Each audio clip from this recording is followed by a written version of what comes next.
Hello friends, எல்லாருக்கும் வணக்கம். TNUSRB 2026 ஆண்டில் நடக்க போகிற எஸ்ஏ எக்ஸாமுக்கு ப்ரிப்பேர் பண்ணிருக்கீங்களா? நீங்கள் இந்த வீடியோவை மிஸ் பண்ணாமல் ஃபுல்லாக பாருங்கள். யூடியூப்பில் பார்த்தீங்கன்னா யூடியூபர்ஸ் அகாடமிலலாம் பார்த்தீங்கன்னா இன்னமும் நிறைய உருட்டுகளை உருட்டிக்கிட்டே தான் இருக்காங்க. ஸோ அதை தான் நான் உங்களுக்கு சொல்ல போகிறேன். ஒரு டைம் இல்லை, ரெண்டாவது டைம் பட்டும் உங்கள் மிஸ்டேக்கை நீங்கள் கரெக்ட் பண்ணலைன்னா ஒன்றும் பண்ண முடியாது. 2020 ஆண்டு எஸ்ஏ எக்ஸாம் கொஸ்டின் பேப்பரை பார்த்தீங்கன்னா உங்களுக்கே தெரியும். 11th 12th எப்படி கொஸ்டின் கேட்டிருக்காங்க, ஆப்டிடியூட்லாம் எப்படி கேட்டிருக்காங்கன்னு தெரியும். மேட்ரிசஸில் கூட கொஸ்டின் கேட்டிருக்காங்க. இதே மாதிரி பார்த்தீங்கன்னா 2025லையும் 11th 12th புக்கில் இருந்தெல்லாம் கேட்டிருக்காங்க. மேக்ஸில் பார்த்தீங்கன்னா ரீசனிங்லாம் பயங்கரமாக கேட்டிருக்காங்க. சிலபஸில் சிலாஜிசம் அப்படிங்கிற ஒரு வார்த்தையே கொடுக்கல, ஆனால் அதில் 12 கொஸ்டின் கேட்டிருக்காங்க. 1 இல்லை 2 இல்லை 12 கொஸ்டின் கேட்டிருக்காங்க. சிலாஜிசம் கொஞ்சம் கூட தெரியாதவங்களுக்கு 12 மார்க்கும் பார்த்தீங்கன்னா லக்கில் வந்தால் தான் உண்டு. தெரிஞ்சவங்க 12ம் எடுத்துருவாங்க. ஏன்னா சிலாஜிசம் தெரிஞ்சவங்களுக்கு ரொம்ப ரொம்ப ஈஸி. தெரியாதவங்க 12 மார்க் பின்னாடி தான் இருக்கணும். லக்கில் வேணால் ஒரு 3-4 கிடைக்குமா? ஸோ 8 மார்க் பின்னாடி தான் இருக்கணும். ஸோ இன்னமும் இந்த தப்பை மறுபடியும் பண்ணிடாதீங்க. ஒரு போர் வீரன் போருக்கு போகும்போது நான் வால் வீரன், வால் சண்டை மட்டும்தான் போடுவேன், என்னை எந்த அம்பாலையும் தாக்கக்கூடாது அப்படின்னு சொல்ல முடியுமா? ஒரு போர் வீரன்னா எதுக்காகவும் தயாராக இருக்கணும். எந்த திசையிலேருந்து ஆயுதங்கள் வந்தாலும் நாம் அதை தாங்கி நிற்கணும். அதுதான் ஒரு போர் வீரனுக்கு அழகு. அதே மாதிரி தான் எஸ்ஏ எக்ஸாம் பார்த்திங்கன்னா நாம் படிச்சுட்டு நல்ல கான்ஃபிடென்ஸோடு போகணும். கொஸ்டின் எங்கே இருந்தாலும் வரட்டும், எனக்கு கவலையே இல்லை, நான் தான் ஸ்டேட் டாப்பர் அப்படிங்கிற நிலைமைக்கு போகணும். எஸ்ஏ எக்ஸாமுக்கு பார்த்தீங்கன்னா யூடியூபர்ஸ் வீடியோலாம் நான் கொஞ்சம் பார்த்தேன். சரி, இந்த எக்ஸாமில் பார்த்தீங்கன்னா 11th 12th கேட்டாங்க. இனிமையும் அப்படி தான் கைட் பண்ணுவாங்கன்னு நினச்சேன். ஆனால் ஒரு சில பேர் இன்னமும் 6th to 10th படித்தாலே போதும்னு சொல்கிறாங்க. நீங்கள்லாம் பார்த்தீங்கன்னா கண்டிப்பாக டிகிரி முடிச்சிருப்பீங்க, ஓகேவா? கண்டிப்பாக ஏஜும் 22க்கு மேலே தான் இருக்கும். சாரி, அட்லீஸ்ட் 21க்கு மேலே தான் இருக்கும் உங்கள் எல்லாருக்கும்.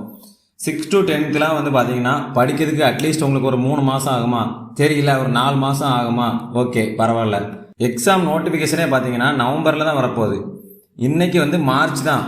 மார்ச் முடிய போகுதுன்னு வச்சுக்கோங்களேன். April, May, June, July, August, September, October, November, December, கிட்டத்தட்ட பார்த்தீங்கன்னா 9 மாதம் இந்த வருஷத்துலேயே இருக்குது. எக்ஸாம் எப்படி ஜனவரி அல்லது பிப்ரவரியில் தான் வரப்போகுது.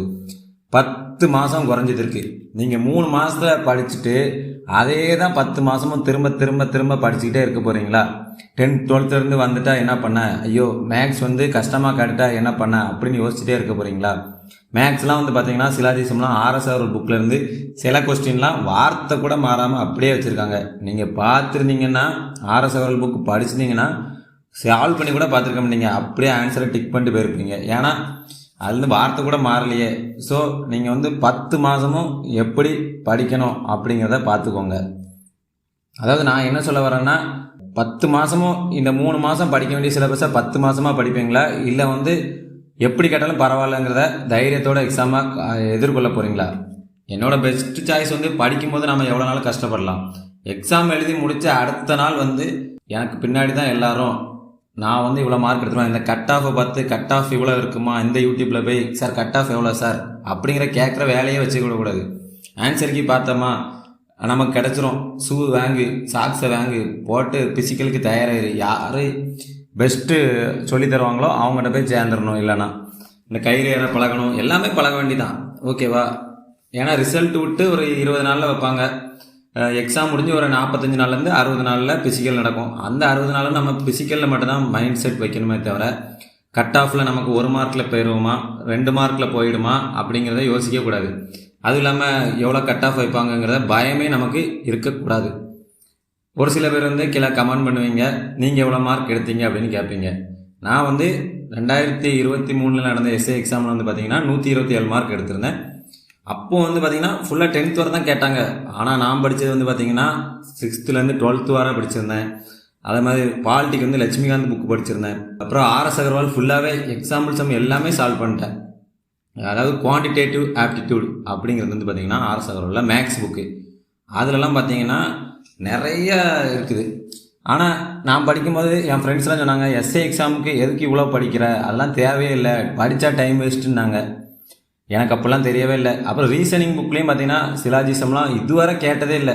ஆனால் சிலாஜிசம் படித்தேன், அப்புறம் டேபிள் அரேஞ்ச்மெண்ட் படித்தேன். அதெல்லாம் எஸ்ஏ எக்ஸாமில் இன்றைக்கி கூட கேட்கல, ஆனால் நான் படித்தேன். அப்போ கூட என் ஃப்ரெண்டாக தான் சொன்னாங்க, இதெல்லாம் எதுக்கு படிக்க, இதெல்லாம் தேவையே இல்லை. நாங்கள் சரி பரவாயில்ல நீ உன் வேலையை பார்த்துட்டு போனேன். கடைசியில் வந்து பார்த்திங்கன்னா நமக்கு எக்ஸாம் எழுதி முடிஞ்ச அடுத்த நாளே எனக்கு தெரியும் நான் கண்டிப்பாக பாஸ் ஆயிடுவேன்னு தெரியும். அதே மாதிரி ரிசல்ட் வரும்போதும் நான் 127 மார்க் எடுத்திருந்தேன். ஓகேவா? இந்த மாதிரி நீங்களும் எக்ஸாமுக்கு கான்ஃபிடெண்ட்டாக போங்க, ஒரு போர்வீரர் மாதிரி போங்க, அதான் நல்லது. முக்கியமாக நீங்கள் யாரை ஃபாலோ பண்ண போகிறீங்க அப்படிங்கிறத ஃபஸ்ட்டு முடிவு பண்ணிக்கோங்க. சரி, இன்னும் ஒரே ஒரு விஷயம், இதில் வந்து எப்படி சார் படிக்கிறது அப்படின்னு கேட்டிங்கன்னா, ஃபஸ்ட்டு வந்து 11th 12th ஹிஸ்ட்ரியிலேருந்து ஆரம்பிங்க. 11th ஹிஸ்ட்ரி ஃபுல்லாக படிங்க. 12th ஐஎன்எம் மட்டும் படிங்க, வேல்யூ ஹிஸ்ட்ரி வேண்டாம். அடுத்து வந்து எக்கனாமிக்ஸில் முக்கியமான சப்ஜெக்ட்னு இருக்கும். நான் வந்து ஒரு வேர் டு ஸ்டடி உங்களுக்காக ரெடி பண்ணி கொடுக்குறேன், அதை மட்டும் படிங்க போதும். நான் கொடுக்குறது வந்து பார்த்தீங்கன்னா 11th 12th எல்லாமே சேர்த்து தான் கொடுப்பேன். நீங்கள் வந்து பாலிட்டி வந்து லட்சுமிகாந்த் புக்கு படிக்கிறதுக்கும் தயாராக தான் இருக்கணும். லட்சுமிகாந்த் புக்கு படிக்கிறதுக்கும் ஸ்கூல் புக் பாலிட்டி படிக்கிறதுக்கும் என்ன வித்தியாசம்னு நான் உங்களுக்கு சொல்கிறேன். லட்சுமிகாந்த் புக்கில் வந்து அரசியலமைப்பு எப்படி தோன்றுச்சு அப்படிங்கிற வரலாறுலேருந்து எவ்வளோத்துக்கு ஃபுல் ஆர்டிகிள்ஸு எல்லாமே இருக்கும். ஓகேவா? படிக்கிறதுக்கு கண்டிப்பாக ஒரு மாதம் வேணும் லட்சுமிகாந்த் புக்கை. ஆனால் நீங்கள் ஒரு டைம் படிச்சிட்டிங்கன்னா உங்களுக்கு வாழ்நாள் முழுக்க மறக்காது. ஏன்னா லட்சுமிகாந்த் வந்து அந்த அளவுக்கு ஆர்டராக கொடுத்து வச்சுருப்பாங்க. அதை பார்த்துட்டு ஸ்கூல் புக்கு படிச்சிங்கன்னா ஒரு வாரத்தில் உங்களுக்கு ஸ்கூல் புக்கு முடிஞ்சு போயிடும். 6ஆம் கிளாஸ்லேருந்து 10ஆம் கிளாஸ்லாம் பாலிட்டியில் ஒன்றுமே இருக்காது. ஓகேவா? லட்சுமிகாந்த் புக்கு படிச்சிட்டிங்கன்னா ஒன்றுமே இருக்காது. இந்த மாதிரி தான் நான் வந்து உங்களுக்கு வேர் டு ஸ்டடி ரெடி பண்ணி கொடுப்பேன். ஆனால் நீங்கள் போகும்போது பார்த்தீங்கன்னா எக்ஸாமுக்கு கான்ஃபிடெண்ட்டாக போவீங்க. எந்த புக்கிலேருந்து எனக்கு கொஸ்டின் கேட்டால் என்ன அப்படிங்கிறதா கான்ஃபிடெண்ட்டாக போவீங்க. அதே மாதிரி சைக்காலஜியை பொறுத்தவரை பார்த்தீங்கன்னா எந்த புக்கு அப்படிங்கிறது ரொம்ப ரொம்ப முக்கியமே கிடையாது. எப்படி எழுதணும் அப்படிங்கிற ட்ரிக்ஸ் அண்டு ஃபார்முலா தான் ரொம்ப ரொம்ப இம்பார்ட்டண்ட். அதாவது பார்த்தீங்கன்னா இப்போ பேங்க் எக்ஸாம்லாம் பார்த்தீங்கன்னா அவங்க எந்த புக்கில் இருந்தால் கேட்பாங்க அப்போல்லாம் ஒன்றும் கிடையவே கிடையாது. நமக்கு வந்து ட்ரிக்ஸு தெரியணும், ஃபாஸ்ட்டாக எழுத தெரியணும், அதுதான் பேங்கிங் எக்ஸாமில் வைப்பாங்க. அதே தான் சைக்காலஜியை பொறுத்தவரை ட்ரிக்ஸ் வந்து தெரியணும். மேக்ஸில் கொஸ்டின் எப்போனாலும் கேட்கலாம், ஆப்டிடியூடில் எப்போனாலும் கொஸ்டின் இருக்கலாம், எனக்கு எல்லா ட்ரிக்ஸும் தெரியும் அப்படிங்கிற மாதிரி படிக்கணுமே தவிர புக்ஸ் வந்து அங்கே ரொம்ப ரொம்ப இம்பார்ட்டண்ட்டே இல்லை. ஆனால் யூஎஸ்ஆர்பி வந்து ஆர்எஸ் அகர்வால் புக்லேருந்து வார்த்தை மாறாமல் கேட்கறதுனால தான் நான் வந்து ஆர்எஸ் அகர்வால் பார்த்து படிக்க சொல்கிறேனே தவிர ஆர்எஸ் அகர்வால் பார்த்து அப்படியே மனப்பாடம் பண்ணக்கூடாது. ஆர்எஸ் அகர்வால் பார்த்து அந்த கொஸ்டின் எப்படி சால்வ் பண்ணணும் அப்படிங்கிற வித்தையை கற்றுக்கணும். ஓகேவா? இன்னொரு விஷயம் சொல்கிறேன், 2020 நடந்ததில் மேட்ரிசஸ் வந்து கொஸ்டின் கேட்டிருந்தாங்க. ஸோ மேட்ரிசஸும் பார்த்து வச்சுக்கோங்க. திடீர்னு கேட்டால் என்ன பண்ணுவீங்க? மேட்ரிசஸ்லாம் பார்க்கறதுக்கு மிஞ்சி போனால் ஒரு 2 days ஆகும். இன்னும் 10 மாதம் கிட்டத்தட்ட பார்த்தீங்கன்னா 300 நாள் இருக்குது. 300 நாளில் 2 நாள் ஒன்றும் பெருசுலாம் கிடையாது. ஸோ நீங்கள் யாரை ஃபாலோ பண்ணுறீங்க, எப்படி ஃபாலோ பண்ணுறீங்க அப்படிங்கிறது எல்லாமே முக்கியம். அதே மாதிரி எக்ஸாம் வந்து படிக்கக்கூடிய மைண்ட் செட்டே மாற்றணும். டைரெக்டாக 1 word மட்டும்தான் வரும் அப்படிங்கிறத எதிர்பார்க்கக்கூடாது. இந்த வீடியோ உங்களுக்கு பிடிச்சிருந்தா லைக் பண்ணி வீடியோவுக்கு பாராட்டுங்க. மறக்காமல் நம்ம சேனலுக்கு சப்ஸ்கிரைப் பண்ணிடுங்க. தேங்க்யூ.